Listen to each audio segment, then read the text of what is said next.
So friends, in the last video we have seen what is the Compton effect. I will elaborate this in this video also. Suppose there is a photon of energy h nu, or we can see just energy of E. It is falling on the electron. It may be in the metal or semiconductor or anything, any material. This is not just separate electron, but we are taking this to study single electron.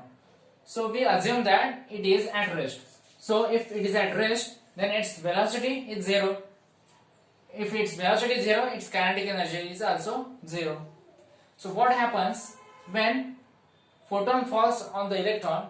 Electron absorbs some of the energy of the photon, and it gets the kinetic energy half mv squared. Correct? But it do not absorb all the energy. It absorbs only some part of light energy, and remaining part of the energy is emitted like photon, or you can say the photon is scattered and electron absorbs some of the energy. So this photon will have energy E minus Ek. So Ek is the kinetic energy of electron. So what is the difference between Compton effect and photoelectric effect? In photoelectric effect, the electron ejects from the metal surface and it absorbs all the energy of the light, and no light will come out. So this is in the photoelectric effect. So what happens in case of Compton effect? It do not absorb all the light energy. It absorbs some part of light energy, and some part of light reflects back or comes out. Okay, some of you have asked me question in the last lecture, why we have made angle theta and phi, why they are not equal. So I will give example. So I will draw in a horizontal manner, so you will get in better way. Suppose this photon is traveling the x direction. Okay. Suppose this is the size of photon. I don't know size of photon. This is very small size particles, and there is an electron. Okay. This is electron, and this is a photon of energy h nu. Suppose this photon is incident like this. The collision is like this. So what will happen? Electron will travel in this direction and photon will travel back. Or if it has higher energy, then photon will also travel in this direction but with less energy. But what if they are colliding like this? Okay, so photon is coming like this and electron is here. They are not head-on colliding, right? The collision is not head-on. Then what will happen? The electron will gain the kinetic energy in this direction, and the remaining photon, the photon with the remaining energy will travel in the direction such that the linear momentum in x direction and linear momentum in y direction will conserve. So that in general these angles are not same.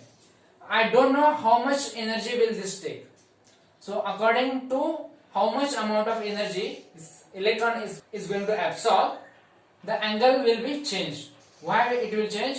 Because if this is P is the initial momentum in x direction, I will call Px, then after the collision, if it is P dash x, then that must be equal, right? So now this momentum will be contributed by the photoelectron as well as the outgoing photon, right? So they will add together to give this Px dash. And what about Py component?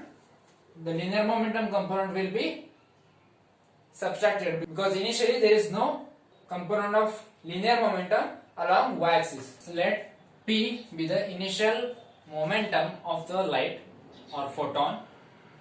When it collides with the electron, its linear momentum become P dash. So obviously P should be greater than P dash. So energy has lost to the electron, and the momentum of electron after this collision will be P of E. Then we get three equations, two of momentum and one is energy. Why 2 of momentum? Because momentum is a vector, energy is scalar. So for momentum we get along x direction and along y direction. Suppose P dash has angle phi with the initial direction and electron will have angle theta. Then if we try to calculate the components, so this is the component of linear momentum of electron along y axis and this will be along x axis. So if this is a theta, then this side will be having sine theta. So this side and this side are same. So the y component will be Pe sine theta. And similarly here the angular momentum of photon will have P dash, this is phi, so this is P dash sine theta, and this side are same.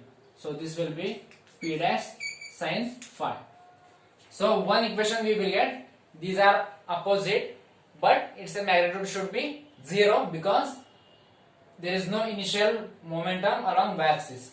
So we get P dash sine phi equal to Pe sine theta. Okay. Then similarly along x axis we will get Pe cos theta plus, now both are along same direction, so this will contribute along x axis, so this will be P dash cos phi, and this must be equal to initial momentum, that was the P. So we will get two equations for linear momentum, and then again we will get energy equation we have discussed earlier, E equal to Ek, that is kinetic energy of electron, plus the energy of scattered photon. So if we solve all this equation, so in term of wavelength we get this as hc upon lambda equal to Ek plus hc divided by lambda dash. Now as the energy is reduced we get enlarged lambda, that is wavelength is increased. So that wavelength was given by lambda dash equal to lambda plus, there is one term h upon mec, or we can say m naught c, which is mass of electron, c is light speed, h is Planck constant, and then 1 minus cos phi. So lambda dash will always greater than lambda, right? So we will get this expression. So this expression is getting from the observed experiment, but according to wave theory this change in wavelength was not supported. Similarly we will get this case also in the Raman effect. In case of Raman effect, what happens is, suppose there are energy level, closely spaced three energy levels are there, and there is higher orbit. So we know electron absorbs the energy and gets to higher energy state, and then when it comes back it re-emits the light. So what C.V. Raman observed was, they observed that there is some transitions in which light absorbs some energy E, but when it comes back it emits higher energy, so let's say delta E, and sometimes it absorbs this E energy and then emits E minus delta E, that is less energy. So as the energy is changed according to wave theory, the wavelength is changed or frequency is changed. Similar case to the Compton effect, the change in wavelength was not supported by the wave theory. So Raman effect also requires the particle nature of light or particle aspect of the light.